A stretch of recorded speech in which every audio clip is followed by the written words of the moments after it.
Court bail ఇచ్చినప్పటికీ court bail papers అనేది కూడా టైంకి చెంచల్ కూడా జైలు సూపరింటెండెంట్కి పంపించినా ఇలా తనని రిలీజ్ చేయకుండా రాత్రి అంతా కూడా ఇవాళ జైల్లో ఎందుకు పెట్టిరని నేను అడుగుతా ఉన్నాను.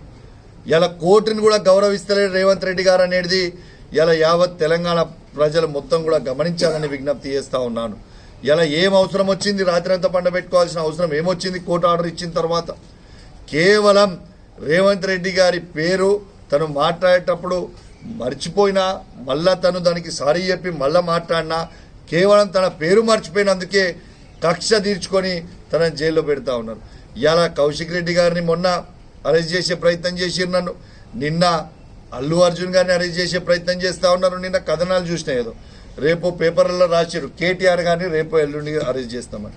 నేను చెప్తా ఉన్నాను, మీరు ఎవరైనా మీరు రేవంత్ రెడ్డి గారు కేటీఆర్ గారిని ముట్టుకుంటే ఈ తెలంగాణ రాష్ట్రం మొత్తం కూడా అగ్ని గుండెం కాబోతా ఉందని చెప్పి నేను హెచ్చరిస్తా ఉన్నాను.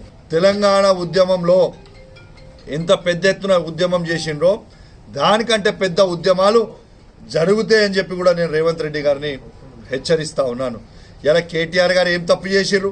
కేటీఆర్ గారు ఫార్ములా ఈకి ఇలా ప్రపంచం మొత్తం కూడా ప్రపంచంలోనే ఫార్ములా ఈ రావాలని పోటీ పడతా ఉన్న సందర్భంలో ఇలా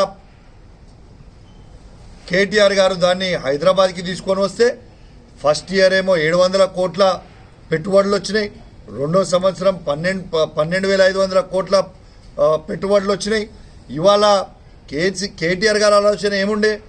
ఇలా అసలు ఫార్ములా ఈని తీసుకువచ్చి ఇలా ప్రపంచవ్యాప్తంగా ఫార్ములా ఈ హైదరాబాద్ ఇంత అద్భుతంగా చేస్తున్నామని చూపించి ఇలా టెస్లా కంపెనీని, టెస్లా అంటే ప్రపంచంలోనే ఎలక్ట్రిక్ కార్స్ని తయారు చేసే వరల్డ్స్ బెస్ట్ కార్స్ అవి, ఆ కంపెనీని 50,000 కోట్ల రూపాయల ఇన్వెస్ట్మెంటు హైదరాబాద్కి తీసుకురావాలి అనేది ఒక గొప్ప ఆలోచనతోని ఫార్ములా ఈని హైదరాబాద్కి తెచ్చిండ్రు.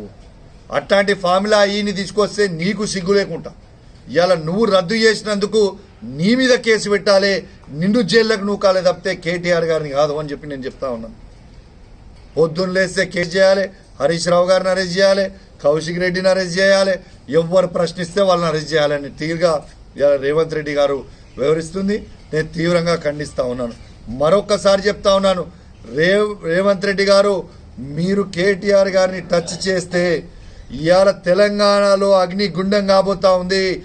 ఏ ఒక్క కాంగ్రెస్ పార్టీ నాయకులు కానీ ఎమ్మెల్యేలు కానివ్వండి ఇవాళ మంత్రులను కానీ ఊర్లలో తిరగనీయము, ఖచ్చితంగా ప్రశ్నిస్తాం. ఎవరు వచ్చినా కూడా అడ్డం తిరుగుతాం. మీరు ఎందుకు కేటీఆర్ గారిని అరెస్ట్ చేసిర్రు అని ఖచ్చితంగా నిలదీస్తాం. ఇలా మొత్తం యావత్ తెలంగాణలో ఉన్న ఉమ్మడి 10 జిల్లాలలో ఏ ఊరికి పోయినా కూడా ప్రశ్నిస్తామని చెప్పి ఈ సందర్భంగా రేవంత్ రెడ్డి గారిని హెచ్చరిస్తూ ఇవన్నీ పక్కకు పెట్టు, ఎవరిని ఎట్లా అరెస్ట్ చేయాలి, ఎవరిని ఎట్లా హింసించాలి అనేది కాదు. మీరు ఇచ్చిన 6 గ్యారెంటీలని అమలు చేయండి. ప్రజలకి